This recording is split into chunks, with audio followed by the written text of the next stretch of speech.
ಸಂಚಲನ ಮೂಡಿಸಿದ ಚಂದ್ರಬಾಬು ನಾಯ್ಡು ನಿರ್ಧಾರ. ಮಗು ಮಾಡಿಕೊಂಡ್ರೆ ದುಡ್ಡಿನ ಆಫರ್. ಎಸ್ ವೀಕ್ಷಕರೇ, ಈ ಸುದ್ದಿ ಕೇಳಿದ್ರೆ ನೀವು ಅಕ್ಷರಶಃ ದಂಗಾಗಿ ಹೋಗ್ತೀರಾ. ದಶಕಗಳಿಂದ ನಮ್ಮ ದೇಶದಲ್ಲಿ ಜನಸಂಖ್ಯೆ ಸ್ಫೋಟವಾಗ್ತಿದೆ. ಮಕ್ಕಳನ್ನ ಕಡಿಮೆ ಮಾಡಿ ಅಂತ ಸರ್ಕಾರಗಳು ಹೇಳ್ತಾ ಇದ್ವು.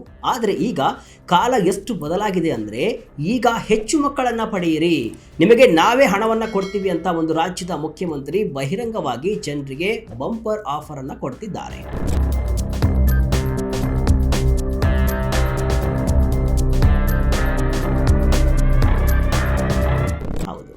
ಆಂಧ್ರ ಪ್ರದೇಶದ ಮುಖ್ಯಮಂತ್ರಿ ಚಂದ್ರಬಾಬು ನಾಯ್ಡು ಇವತ್ತು ಇಡೀ ದೇಶವೇ ಬೆರಗಾಗುವಂತಹ ಒಂದು ಮಹತ್ವದ ಘೋಷಣೆಯನ್ನು ಮಾಡಿದ್ದಾರೆ. ಚಂದ್ರಬಾಬು ನಾಯ್ಡು ತಮ್ಮ ಹಳೆಯ ಕುಟುಂಬ ಯೋಜನೆಯ ಸಿದ್ಧಾಂತವನ್ನು ಮರೆತು ಬದಿಗಿಟ್ಟು ಇವತ್ತು ಆಂಧ್ರದ ಜನಸಂಖ್ಯೆಗೆ ಒಂದು ಹೊಸ ಮರುಜನ್ಮ ನೀಡಲು ಮುಂದಾಗಿದ್ದಾರೆ. ಅಷ್ಟಕ್ಕೂ ನಾಯ್ಡು ಅವರು ಈ ರೀತಿ ದಿಢೀರ್ ಯೂ ಟರ್ನ್ ಹೊಡೆದಿದ್ದು ಯಾಕೆ? 30,000 ಮತ್ತು 40,000 ರೂಪಾಯಿ ಆಫರ್ನ ಹಿಂದಿರೋ ಆ ಅಸಲಿ ರಹಸ್ಯವೇನು? ದಕ್ಷಿಣ ಭಾರತದ ರಾಜಕೀಯ ಅಸ್ತಿತ್ವಕ್ಕೆ ಎದುರಾಗಿರುವಂತಹ ಆ ಗಂಡಾಂತರ ಏನು? ಒಂದು ಕಂಪ್ಲೀಟ್ ರೋಚಕ ರಿಪೋರ್ಟ್ ಇಲ್ಲಿದೆ. ಕೊನೆ ತನಕ ಮಿಸ್ ಮಾಡದೆ ಈ ವಿಡಿಯೋವನ್ನು ನೋಡಿ. ನಾನು ಶಿವಮೂರ್ತಿ ಸರ್ವಾ. 3ನೇ ಮಗುವಿಗೆ 30, 4ನೇ ಮಗುವಾದರೆ 40,000. CM Chandrababu Naidu big offer. Yes ವೀಕ್ಷಕರೇ, ಆಂಧ್ರ ಪ್ರದೇಶದಲ್ಲಿ ಮಕ್ಕಳು ಮಾಡಿಕೊಂಡ್ರೆ ದುಡ್ಡಿನ ಆಫರ್ ಅನ್ನ ಸಿಎಂ ಚಂದ್ರಬಾಬು ನಾಯ್ಡು ಇವರು ಕೊಟ್ಟಿದ್ದಾರೆ. ಚಂದ್ರಬಾಬು ನಾಯ್ಡು ಅವರು ಶ್ರೀಕಾಕುಳಂ ಜಿಲ್ಲೆಯ ನರಸಣ್ಣಪೇಟೆಯಲ್ಲಿ ಮಾಡಿದಂತಹ ಆ ಒಂದು ಭಾಷಣದ ಹೈಲೈಟ್ಸ್ ಅನ್ನು ಈಗ ನೋಡ್ತಾ ಹೋಗೋಣ. ಅವ್ರೇನಂದ್ರು ಅಂತ. ನಾಯ್ಡು ಅವರು ಹೇಳೋ ಪ್ರಕಾರ, ಒಂದು ಕಾಲದಲ್ಲಿ ನಾನೇ ಕುಟುಂಬ ಯೋಜನೆಯ ಪರವಾಗಿ ಅತಿ ಹೆಚ್ಚು ಕೆಲಸವನ್ನು ಮಾಡಿದ್ದೆ. ಆದರೆ ಇವತ್ತು ಪರಿಸ್ಥಿತಿ ಸಂಪೂರ್ಣ ಬದಲಾಗಿದೆ. ಇವತ್ತು ಮಕ್ಕಳು ಅಂದರೆ ಅದು ದೇಶದ ಆಸ್ತಿ. ಹಾಗಾಗಿ ನಾವು ನಮ್ಮ ಜನಸಂಖ್ಯೆಯನ್ನು ಉಳಿಸಿಕೊಳ್ಳಲೇಬೇಕಾಗಿದೆ. ಇದಕ್ಕಾಗಿಯೇ ನಾಯ್ಡು ಅವರು ಒಂದು ಬಂಪರ್ ಆಫರ್ ಘೋಷಣೆ ಮಾಡಿದ್ದಾರೆ. ನಿಮ್ಮ ಕುಟುಂಬದಲ್ಲಿ 3ನೇ ಮಗು ಜನಿಸಿದರೆ ಸರ್ಕಾರದಿಂದ ತಕ್ಷಣವೇ 30,000 ರೂಪಾಯಿ ನಗದು ಸಿಗುತ್ತೆ. ಒಂದು ವೇಳೆ 4ನೇ ಮಗು ಜನಿಸಿದರೆ ಬರೋಬ್ಬರಿ 40,000 ರೂಪಾಯಿ ಪ್ರೋತ್ಸಾಹ ಧನ ನೀಡಲಾಗುತ್ತೆ. ವೀಕ್ಷಕರೇ, ಯೋಚನೆ ಮಾಡಿ. ಜನಸಂಖ್ಯೆ ನಿಯಂತ್ರಣ ಮಾಡೋಕೆ ಕಾನೂನು ತನ್ನಿ ಅಂತಿರೋ ಹೊತ್ತಲ್ಲೇ ನಾಯ್ಡು ಅವರು ಹೆಚ್ಚು ಮಕ್ಕಳನ್ನು ಪಡೆಯಿರಿ ಅಂತಿರೋದು ಇವತ್ತು ರಾಷ್ಟ್ರ ಮಟ್ಟದಲ್ಲಿ ದೊಡ್ಡ ಚರ್ಚೆಗೆ ಕಾರಣವಾಗಿದೆ.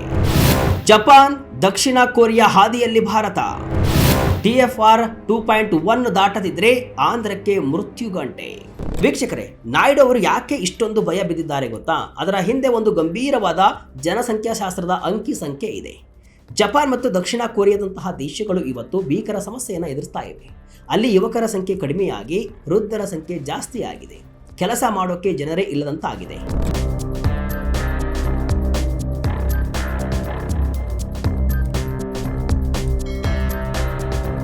ಭಾರತ ಕೂಡ ಅದೇ ಹಾದಿಯಲ್ಲಿ ಹೋಗಬಾರ್ದು ಅನ್ನೋದು ನಾಯ್ಡು ಅವರ ಕಳವಳ. ಅವರ ಪ್ರಕಾರ ಒಂದು ಸಮಾಜ ಸುಸ್ಥಿರವಾಗಿ ಇರಬೇಕು ಅಂದರೆ ಅಲ್ಲಿನ ಟೋಟಲ್ ಫರ್ಟಿಲಿಟಿ ರೇಟ್ ಅಂದರೆ ಪ್ರತಿಯೊಬ್ಬ ಮಹಿಳೆ ಸರಾಸರಿ 2.1 ಮಕ್ಕಳನ್ನು ಹಡೆಯಬೇಕು. ಆದರೆ ಆಂಧ್ರ ಪ್ರದೇಶ ಸೇರಿದಂತೆ ದಕ್ಷಿಣ ಭಾರತದ ರಾಜ್ಯಗಳಲ್ಲಿ ಇವತ್ತು ಈ ಪ್ರಮಾಣ 1.5ಕ್ಕಿಂತಲೂ ಕೆಳಕ್ಕೆ ಕುಸಿದಿದೆ.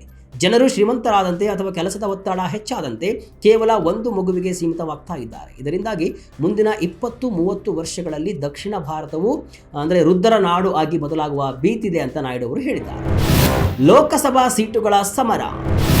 ದಕ್ಷಿಣ ಭಾರತಕ್ಕೆ ಬೀಳುತ್ತಾ ದೊಡ್ಡ ಪೆಟ್ಟು. ಈ ಯೋಜನೆಯ ಹಿಂದೆ ಕೇವಲ ಸಾಮಾಜಿಕ ಕಳಕಳಿ ಮಾತ್ರವಲ್ಲ, ಒಂದು ದೊಡ್ಡ ರಾಜಕೀಯ ಗೇಮ್ ಪ್ಲಾನ್ ಕೂಡ ಇದೆ. ವೀಕ್ಷಕರೇ, 2026ರ ನಂತರ ದೇಶದಲ್ಲಿ ಲೋಕಸಭಾ ಕ್ಷೇತ್ರಗಳ ಪುನರ್ ವಿಂಗಡಣೆ ಅಂದರೆ ಡಿಲಿಮಿಟೇಷನ್ ಪ್ರಕ್ರಿಯೆ ನಡೆಯಲಿದೆ. ಇದು ದಕ್ಷಿಣ ಭಾರತದ ಪಾಲಿಗೆ ಮರಣ ಶಾಸನವಾಗುವ ಸಾಧ್ಯತೆ ಇದೆ ಅಂತ ಹೇಳಲಾಗ್ತಾ ಇದೆ.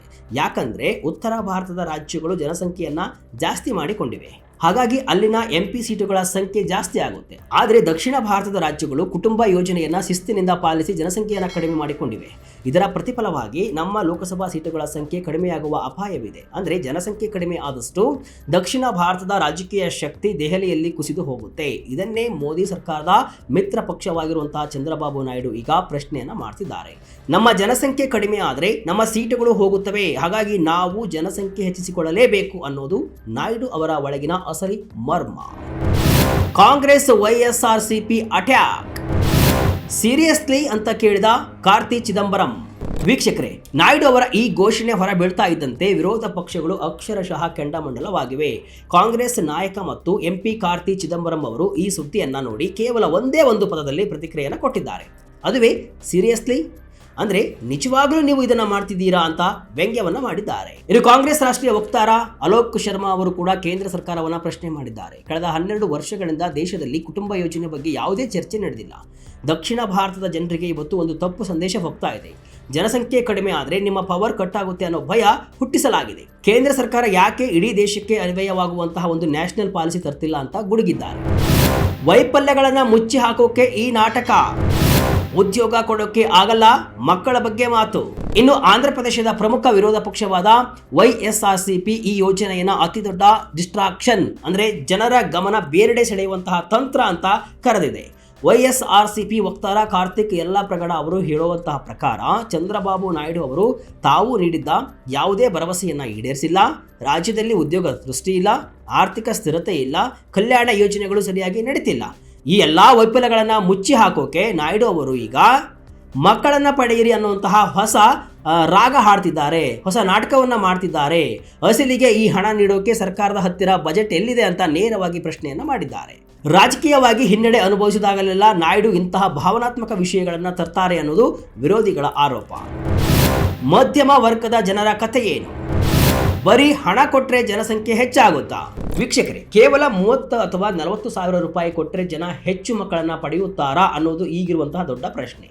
ಇವತ್ತಿನ ಕಾಲದಲ್ಲಿ ಒಂದು ಮಗುವನ್ನ ಸಾಕಿ ಸಲುಹೋದು ಎಷ್ಟು ಕಷ್ಟ ಅನ್ನೋದು ಮಧ್ಯಮ ವರ್ಗದ ಜನರಿಗೆ ಗೊತ್ತು. ಶಿಕ್ಷಣದ ವೆಚ್ಚ, ಆರೋಗ್ಯದ ಖರ್ಚು ಆಕಾಶ ಮುಟ್ಟಿದೆ. ಬರೀ ನಗದು ಪ್ರೋತ್ಸಾಹ ನೀಡಿದರೆ ಸಾಲದು, ಆ ಮಕ್ಕಳಿಗೆ ಬೇಕಾಗಿರುವಂತಹ ಮೂಲಭೂತ ಸೌಕರ್ಯಗಳನ್ನು ಒದಗಿಸುವಂತಹ ಜವಾಬ್ದಾರಿ ಕೂಡ ಸರ್ಕಾರದ ಮೇಲಿದೆ.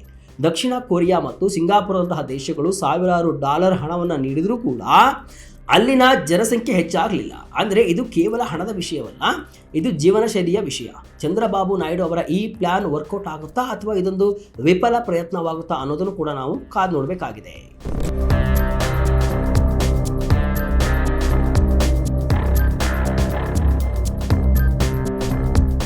ಒಟ್ಟಾರೆಯಾಗಿ ಹೇಳುವುದಾದರೆ ಚಂದ್ರಬಾಬು ನಾಯ್ಡು ಅವರ ಈ ನಿರ್ಧಾರ ಇಡೀ ದೇಶದ ಗಮನವನ್ನು ಸೆಳೆದಿದೆ.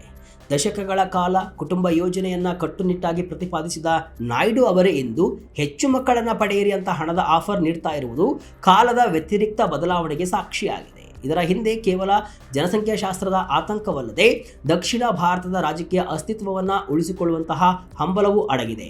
ಲೋಕಸಭಾ ಸೀಟುಗಳ ಕಡಿತದ ಭೀತಿ ಮತ್ತು ಜಪಾನ್ನಂತೆ ವೃದ್ಧರ ನಾಡಾಗುವ ಆತಂಕ ನಾಯ್ಡು ಅವರನ್ನ ಈ ದಿಟ್ಟ ನಿರ್ಧಾರಕ್ಕೆ ಪ್ರೇರೇಪಿಸಿದೆ ಅಂತಾನೂ ಕೂಡ ಹೇಳಲಾಗ್ತಾ ಇದೆ. ಆದರೆ ವಿರೋಧ ಪಕ್ಷಗಳು ಇದೊಂದು ಕೇವಲ ರಾಜಕೀಯ ಗಿಮಿಕ್ ಅಂತ ಟೀಕಿಸ್ತಾ ಇದೆ. ಕೇವಲ ಹಣದ ಆಮಿಷದಿಂದ ಜನಸಂಖ್ಯೆ ಹೆಚ್ಚಿಸಲು ಸಾಧ್ಯವೇ? ಅಥವಾ ಬೆಲೆ ಏರಿಕೆಯ ಈ ಕಾಲದಲ್ಲಿ ಶಿಕ್ಷಣ ಮತ್ತು ಉದ್ಯೋಗದಂತಹ ಮೂಲಭೂತ ಸೌಕರ್ಯಗಳ ಬಗ್ಗೆಯೂ ಕೂಡ ಸರ್ಕಾರ ಗಂಭೀರವಾಗಿ ಯೋಚಿಸಬೇಕೇ ಎಂಬ ಜಿಜ್ಞಾಸೆ ಕೂಡ ಈಗ ಶುರುವಾಗಿದೆ. ಆಂಧ್ರದ ಈ ಜನಸಂಖ್ಯಾ ಪ್ರಯೋಗದ ಫಲಿತಾಂಶವೇನಾಗಲಿದೆ ಎಂಬುದನ್ನು ಕಾದು ನೋಡೋಣ. ಈ ಬಗ್ಗೆ ನಿಮ್ಮ ಅಭಿಪ್ರಾಯವನ್ನು ಕಮೆಂಟ್ ಮೂಲಕ ತಿಳಿಸಿ. ಇದಿಷ್ಟು ಇವತ್ತಿನ ವಿಶೇಷ. ಇದೇ ರೀತಿಯ ಹಲವು ವಿಶ್ಲೇಷಣೆ ಮಾಹಿತಿ ಅಷ್ಟೇ ಅಲ್ಲ, ಮನರಂಜನೆಯ ವಿಡಿಯೋಗಳಿಗಾಗಿ ವಿಜಯ ಕರ್ನಾಟಕ ವೆಬ್ಸೈಟ್, ಫೇಸ್ಬುಕ್ ಹಾಗೂ ಯೂಟ್ಯೂಬ್ ಪೇಜನ್ನು ಫಾಲೋ ಮಾಡಿ. ಧನ್ಯವಾದಗಳು.